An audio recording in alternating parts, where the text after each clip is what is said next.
Morning. Yeah, let's hear some Hello. Monday morning love. Like, it's Monday, we're alive, we can all be present. And just remember, as if 2020's taught us everything, for every person out there who says it could always be better, just remember after 2020, it could always be worse. I've been saying that for years. And, as we start this week, I kind of just want to get everyone grounded in the mindset of opportunities. There's an opportunity every single day in front of us. And, someone once told me, if you look at something long enough, you could always find something wrong. And I always like to say, if you open your eyes wide enough, you can always see something great. And it all comes down to perspective, whether it's our database, our CRM, our conversation, the market. It is an ongoing dialogue that we're having with ourselves. So as we go through the 3 ways to kind of fire up your CRM as a lead generation tool, what I want you guys to start thinking about is, what is the narrative that you're telling yourself about the market? What is the narrative you're telling yourself about the way you show up for work? What is the narrative that you're having with your clients? Because oftentimes the conversation that we have with ourselves is the one that we omit. But that reality that we have for ourselves, whether it's scarcity or abundance, shows up in all aspects of our lives. So if you truly believe that there's no inventory, and that's your core belief, how's that going to show up when you meet your clients? Because remember, right now, I like to say we're that transitional hope, whether you're looking to buy or sell real estate. And no matter what market it is, it's still the same challenge for people. You still have to move. It's still not fun. The movers generally aren't great. Something gets lost. There's a lot of stress. So we have to be calm and present, right? We have to use the best resources around, and we have to use the support of the people in this community around. Your job is not easy, but that doesn't mean it has to be difficult, right? So I can give a shout out here to Julie O'Malley, who has been so consistent and disciplined with everything she's done, regardless of the results or not, and she's been very patient throughout this. And I use Julie as a good example of this because, look, it doesn't matter what we're talking about, what we're doing. If you don't have discipline, consistency, and patience, it's never going to work, right? Like the whole point of like training all the time and learning new things is understanding that this is a big game. It's not a little game that's won or lost in a week. This is your career. This is your life. So make sure that the stuff you're learning each week, you pick what you want to implement, but make the commitment. I always like to say the most important promise is the one you make yourself. So those are my thoughts for this morning. Let me fire up my slides. I guess we can start it. Thank you.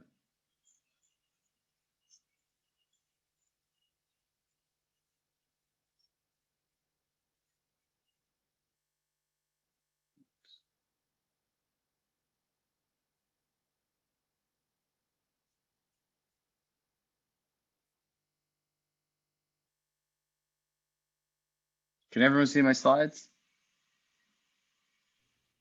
Yep, we could see them. Great. Good morning, Rachel, from the East Coast, West Coast. All right, guys, selfishly, I just like watching the circles come in. 5 ways to maximize your CRM. So when we talk about maximizing things, right, it's getting the most out of what you already have, right? So the first thing I want to talk about before I even go to the next bullet point is this. Do not create overlays in your life. So if you think about a bank, right, some people say those larger institutions can be harder to go to because they have overlays. Banks, loans get sold on the secondary market to Fannie Mae and Freddie Mac. So most banks go by their guidelines. Other banks have what called overlays, additional terms and conditions that they create on top of what needs to be there. So look around as we share in context of this and notice if your brain starts going to the overlays of doing something and remove them. So let's talk about likely to sell, right? Hit yes if you have likely to sells that you have not engaged with in your CRM. 1 honest person, 2 honest people. We have a few people, okay? The numbers, 5 people, okay. So look, what I want you guys to think about is this: whether it's today, tomorrow, the next day, we have a barrage of these likely to sell people or contacts in our database. And now I want you to adopt the financial consultant's mindset, right? And I'm just going to kind of digress for a second and talk about Zillow. And people always obsess over Zillow. And they're like, Zillow's going to do this, Zillow's going to do that. And you know what Zillow obsesses about? Your customer and the experience they want to have, right? Like when Zillow first came out, they were like, okay, everyone wants to have all these properties on a website. And before we just hoarded them on the MLS and it wasn't transparent. So they put all the properties there. We never followed up with our clients and gave them an idea of the value of their largest financial asset. So they created this estimate. Do you kind of see where this is going here? They obsess over what the consumer wants, thus they keep winning. I want us to obsess over what our consumers want because you can offer a better service than a random algorithm on the internet. So when you start thinking about likely to sell, think about that financial consultant's mindset. Would you ever give somebody your money to invest where they did not review your portfolio with you annually? They didn't go through the analysis of it. They didn't share the value, year over year change and opportunity. So I want to go into this a little bit deeper now. So I want everyone to start going through their likely to sells, and I would say annual equity review, right? So I would put that in the subject line, annual equity review. So I'll give everyone a second just to write that down.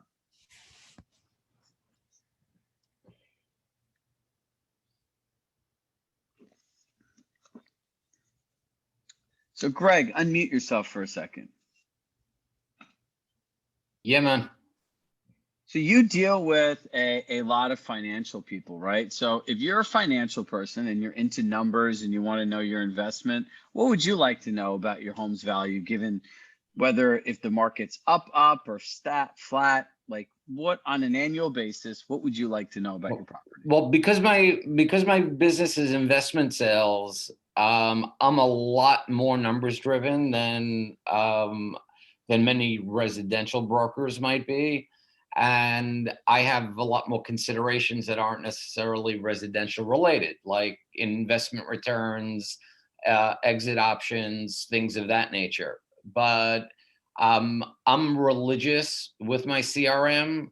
It's what drives my daily call decisions.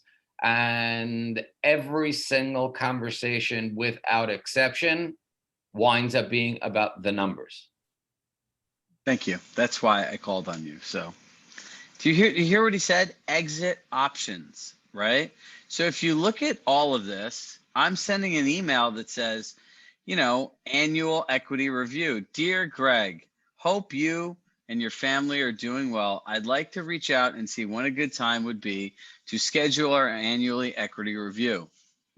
We would like to discuss with you the current value of your home, the year over year change, potential opportunities in the market today that might not be here a few years from now, and ultimately just make sure that we provide this information to you on an annual basis and give them a couple times. Do you think this is very simple for us all to do? The answer is yes. And for all the people that are going to say, I'm too busy, well, when your clients list a home with someone else, how do you feel then? Like, we have to provide this information to people. Who you start reaching out to and the order that you do it in. Yeah, you might not want to do this with the person that you sold the house to a year ago, right? But the people 3 years, 4 years, 5 years. You don't realize with people's job changes, the opportunity to work remotely, or just the amount of money that they have, right? Like, how many people do you know that have just got out of where they are living somewhere that you never thought they would live just because of this opportunity that COVID's created? So when you go to this appointment, how do you really prepare, right? Number one, you're going to want to do the most recent comps, right? To kind of show what's going on in the market. Number two, you want to go there with an idea of a value, right? This isn't sharing somebody a range. Try to be a little more precise. Number three, talk about year over year change, right? In some of these areas, the market is up so much in 1 year. If you're living in your house and you're just enjoying your life, you probably aren't sitting there thinking about that, right? And you don't know what journey they've been through in the last year. And number four, I say opportunity, or as Greg says, exit options. every year you should talk about if they have exit options, right? Or opportunities available in the market, right? So if you're sharing this with a seller or some, excuse me, a prospective seller or likely to sell, be like, did you know in exit options, here's some of the opportunities, and then you could go through some of them. And then you could very casually just say, it's my job just to present you with this information. You know, have you thought about any of this? And have a dialogue, right? This should be a very,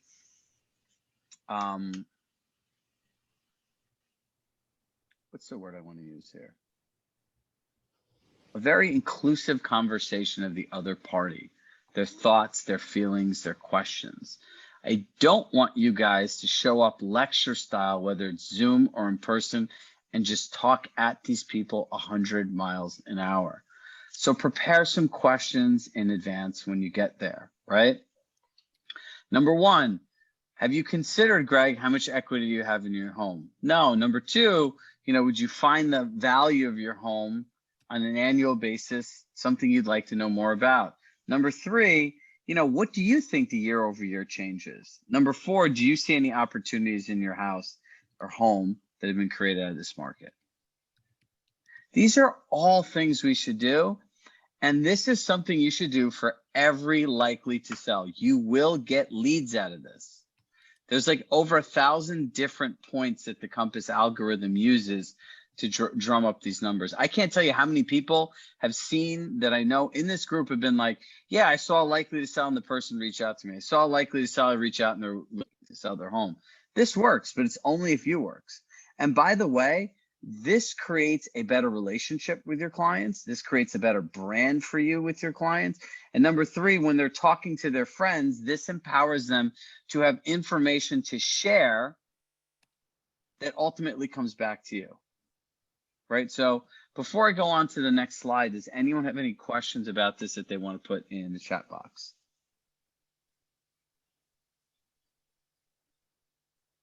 Rachel, do we have any questions or are we good to go?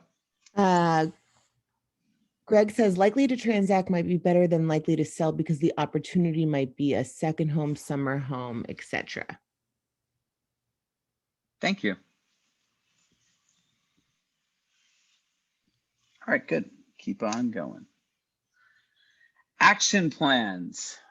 Hit yes if you use the action plans that are available to you.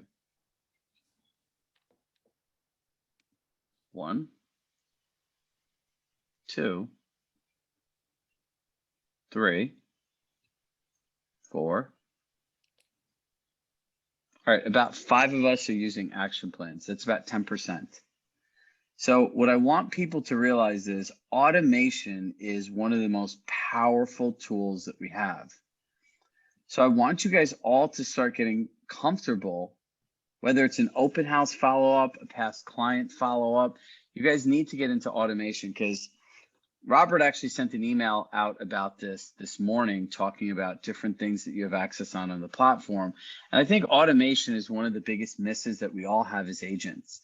We all want to create these customized experiences. And if I go back to what I said in the beginning, really what we're doing is creating overlays for ourselves. If you look at your narrative, most of the time in this market is, I'm really busy. I don't have time to do things I want to do. So what makes you think that you can start building out custom email campaigns, track, measure, follow up with people? Remember, sending someone something is better than nothing, right? So you should, number one, let's talk about 0 to 1. Just go through whatever plan you're going to look at and just look at the words and make sure there's nothing in there that would ultimately offend anyone in your database, which I highly doubt that there is.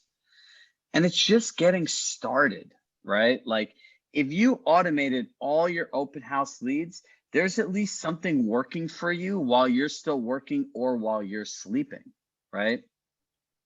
Automation is very scalable over time. So the third bullet point is customize over time.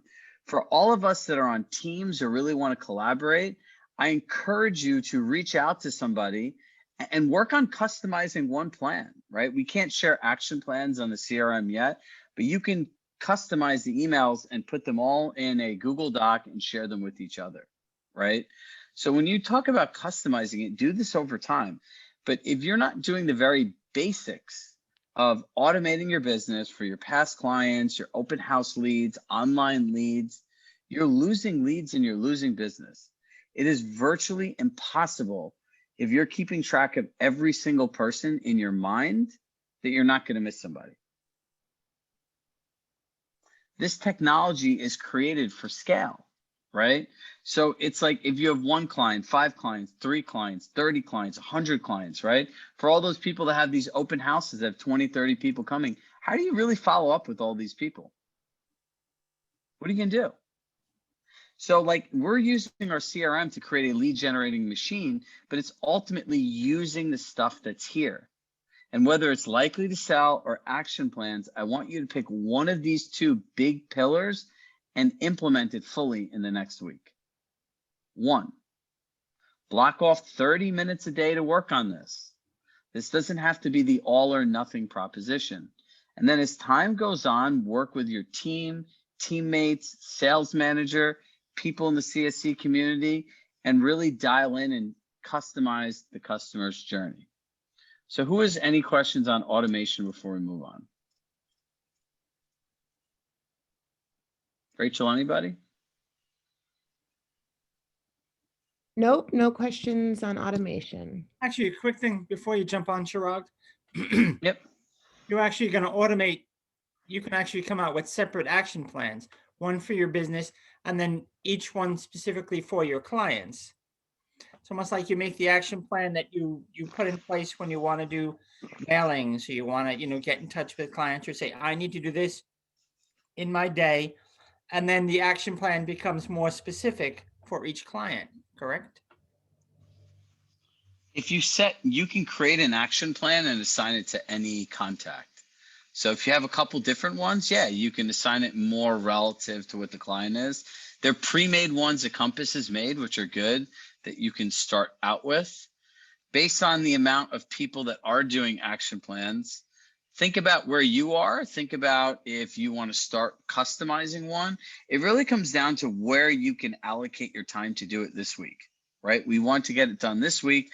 We want to check this off our box. And remember, the whole beauty of automation is once you check the box, it's set it, forget it, monitor it, and then engage with the people as they respond.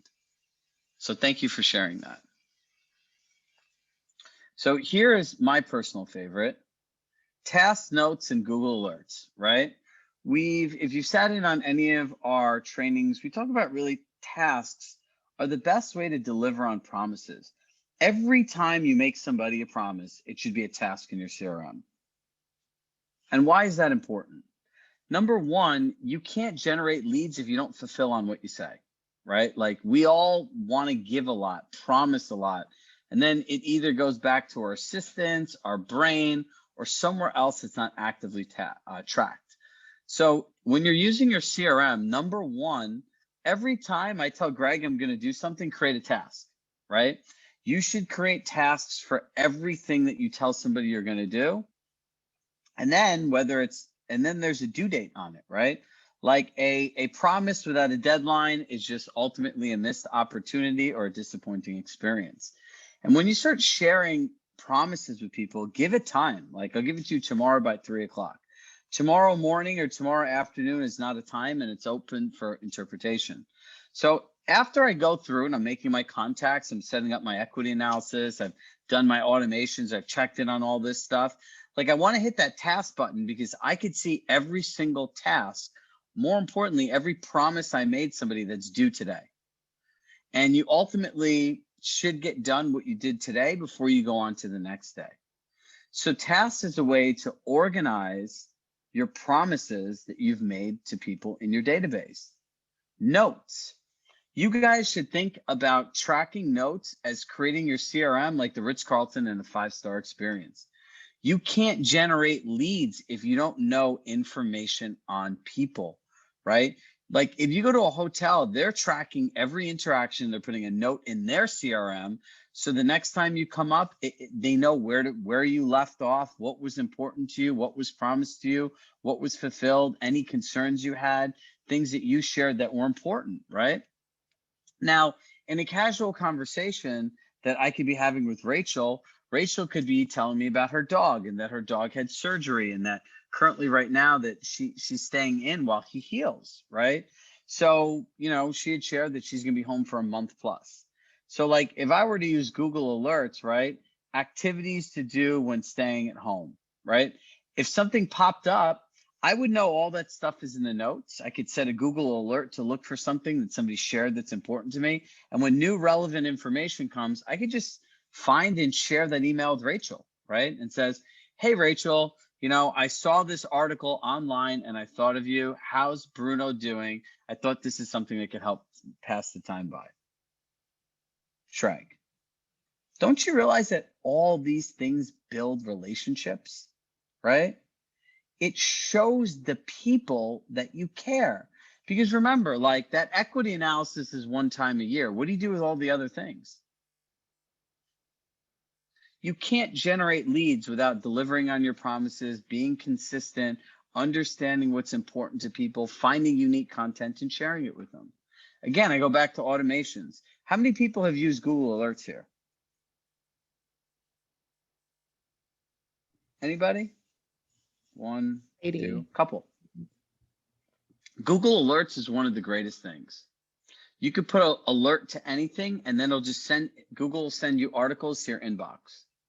And if you have not, make sure you set a Google alert up for your name and the word real estate. So when stuff about you is published on the internet, you can become aware of it. Discipline. Look, guys, there's so much noise out here. There is no lead generation without discipline. So you have to cut out the noise. And most importantly, you have to know the lifetime value of a customer, right? If you are not aware of that, you are not going to have the discipline to stay in touch with these people. Think about some of the clients that have referred you 1, 2, 3 transactions, and they've bought a home from you. The lifetime value of that person's already 50, 60, 70, 80, $100,000+. And we're always going this way. I look at the CRM as a place of like, as they say in meditation, like center yourself, center your chi. I look at the CRM as the center of all of our real estate universes. Everything that we've worked for, all the relationships that we have, all the future benefits we can have out of those relationships are all in that one thing and all in that Compass CRM button. But most of us, the reality is we don't have the discipline to sit down and do this every day. We're constantly focused on the noise and the minutia and being busy. And most of you guys are busy, rightfully so. But if you look at that screen time number on your phone, I guarantee you could cut 30 minutes out on some form of social media, texting, or something else that you could put back into doing this. Remember, this is the most valuable asset that you have that has not been cannibalized by technology and the internet, is the human relationships that you have with all these people. So you want this to be a lead generating machine, you need to be more consistent, you need to have more discipline. You need to create equity analysis for your clients. You need to put people on automation so they're still hearing from you. It could be months sometimes and you just completely forgot, right? We talked about this in the beginning of COVID. It was the best time to contact every client you've ever ghosted or forgotten about over the last 3, 5, 7, 10, 20 years. And make sure that you keep the promise you made yourself. We all promised ourselves that we would do a better job with clients, right? Who here has lost the client for not following up ever in their lives? I know I have. I still remember the guy's name, Jim Byrne. Him and his wife, Stacy, were like some of the best clients I ever had, right? And we became friends and everything like that. And they had a kid around the time that I had a kid. And I remember buying their kid a gift and being so set on just dropping it off. They didn't mail it. I ghosted them, right? And then after I talked to them, got their kid's information, name, everything, then I started feeling bad that I never got in touch with them. And then that turned to weeks, to months, to a year plus, to 2 years later, Jim got a new job in Buffalo. He moved there and I saw his house go on the market with somebody else. And him and I still stay in contact on Facebook. So after a while, his house sold. I picked up the phone one day and I said, hey, can I ask you a question? He said, how are you? Exchange pleasantries. I go, how come you didn't call me to sell your house? What did I do wrong? And he said, you contacted us and, we were excited. We thought you were coming over, but then we just thought that you got so busy and we know you're doing really well with your business. So we didn't know if you had time to work with us anymore if you grew too much. So they reach out to the person who listed the house. This stuff happens to everybody. And I know a lot of you all have a story like that too. Discipline. And consistency, guys. Consistency builds relationships. It creates the expectations for your database. And this is really where the multiplier kicks in. If Greg knows that every quarter that I'm going to check in with him, he's going to be looking forward to my call because I'm going to create that environment. But if you don't have consistency, again, remember, generating leads out of your database is having clearly defined relationships with clearly defined outcomes. When somebody buys or sells a home with you, that is a defined relationship. Once you get to the closing and what happens is an undefined relationship. So the key words are when the home's in contract, I say, hey, Greg, I really appreciate the opportunity to work together and, how much you shared with me more than just real estate. He'll share something back. I'm going to say, would it be okay if we still continued to stay in touch? I'd like to share things about the community, the best places to go. And he says, yeah, he says, generally we check in once a quarter and just share something new that you could find valuable. Most people won't turn that down. If they do, that's okay. They're never going to give you business anyway. But you get people to agree with you and you define the relationship. Think about it for your clients. Like you go through this most intimate journey together, especially in this market, buying and selling a home. And then what happens? Nothing. And this is where the multiplier kicks in. When you're consistent with your relationships and you are there and you are there and you are there, the people know what they could rely on you for. And it all comes full circle. So as we sign off today, what I want to tell you guys is this. Everything you need is in front of you. Every conversation you have that you need to have is already here in your heart. The only thing stopping you is the crappy story your brain is telling you around, well, I need to have this all done to get started. I haven't spoken to these people in so long. They don't know you were supposed to call them. Pick up the phone, right? If anything COVID has done, it's given you an excuse to call every single human being that you know and simply say, hey, Allie, I made a commitment this year to reach out to the people that are important to me. How are you doing? And just shut up. Who's going to say no? And if somebody's a jerk, let them be a jerk. Hang up the phone. It has nothing to do with you. It's them. But stop making these things complicated. 30 minutes a day, you should be working in your CRM, right? And if you don't have the discipline on your own to do it, reach out to somebody else. We're working on publishing a full roster of all the people in this group. As many of you guys have asked, like, how do I find an accountability partner? How do I do this? Like, we're looking in the chat. So we could thank Ryan Danaher for this and in the feedback he had given me. It sure would be nice if we had a roster and we wouldn't have to just speed date in the chat box. So, we'll have something to you guys by next Monday for that, and a place where you could reach out and connect. And look, we'll share it in the chat here. We'll share it in email. And if you're open to role playing, which is one area, the second area that you can be open to is group prospecting, right? So we'll eventually host sessions here, but in the interim, look, I would say 9:30, 10, come to this training at 10 o'clock, get on with a group of friends and make your contacts, work in your database and make something great happen. Remember, there are people that are ready, excited to hear from you today. And each day we have the opportunity to make another person's life better, easier, and ultimately let people feel heard. We're all going through crazy transitions now, and you guys are the rock in this situation. So make sure to connect with people, go deep on the equity analysis. You will get clients out of doing this. If not, you're going to present yourself as such a market expert that they're going to tell somebody else about it. So make the goal to send a message out to 5 likely to sells a day until all of yours are done. So I hope everyone has a great day. And bring your objections tomorrow, bring your scenarios tomorrow, where you're stuck in the market, where you don't know what to say. We want to keep these sessions live because we want it to be very relevant to the market because we understand how fast the market's changing. So tomorrow is our objection handling class. So bring in your questions. Thank you, Donald. Thank you, guys. And I hope everyone has a great day.